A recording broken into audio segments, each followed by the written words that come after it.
ஆஹா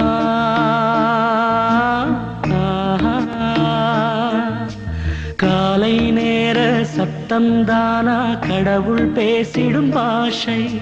கண்ணில் காணும் காட்சியெல்லாம் கவிதையாக்கிடும் காற்றை ஒரு ரோஜா பூவில் பனித்துளி தூங்கும் அழகே சங்கீதம்